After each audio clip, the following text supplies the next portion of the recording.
So Joe, a bit of a different game from the last two. Certainly, yeah. Two things really. The pitch was probably one of the biggest pitches I think I've ever seen. It's even bigger than Port Vale's and Bristol City's, which are huge. It was the widest pitch definitely we've played on, and obviously it wasn't in fantastic condition. So I would say that our boys performed fantastically well and showed a really good attitude, and that was what we wanted to do tonight. Were you pleased with the resilience to come back? Because 2-0 down was a bit of a shock, and then they shook themselves off and started again. Yeah, it was a bad start from us. First of all, in possession of the ball, we didn't get it forwards quick enough. We didn't get it behind their back four and play from there. First mistake. Their pressing was better than ours to start with as well, and we got caught in the wrong areas playing. And having said that, even though it was a 2-0 on a bad start, I did think that we would settle into it and come back.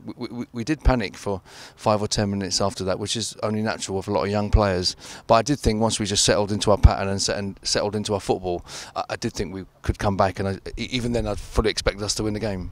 Nicke Kabamba first goal and last goal, and then Ben Close caught the eye with two in between, and Curtis Main, who had a poor season last time because he was out injured, another two.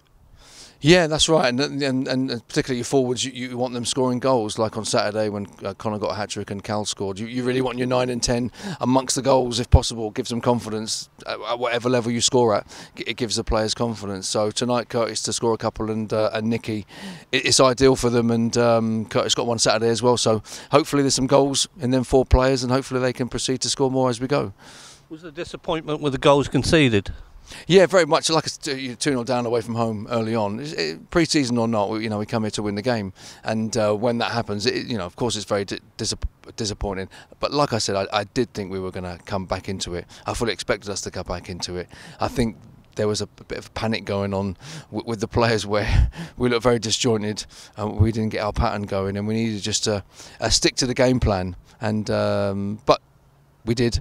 We got going. We got a goal back, and from then on, really, I fully expected to win the game, and thankfully we did. You've got a fair good look at most of your players now. Does it give you food for thought?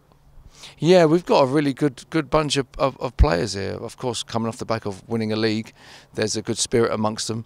Overall, the group is very solid and dependable, and they have a very good attitude, and they've been taking on board the information from Kenny and from myself, and trying to put it into practice, and that's really all you can ask for. So very good bunch of players, good attitude, and want to learn, want to improve, and I'm sure we will.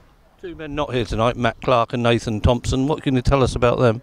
Yeah, okay, Matt Clark is unfortunately got a groin injury, which is going to keep him out for quite a while, actually, maybe 6 to 8 weeks. Really? Yeah, I think so, and so that's a disappointment. Nathan Thompson, the news isn't as bad, but he's had a bit of a freak injury in training, and there's various sort of time schedules people are saying, but I think overall with any injury, the main thing is for the players to come back when they're ready to come back, and then to make sure that there isn't a re-injury or reoccurrence of that same injury.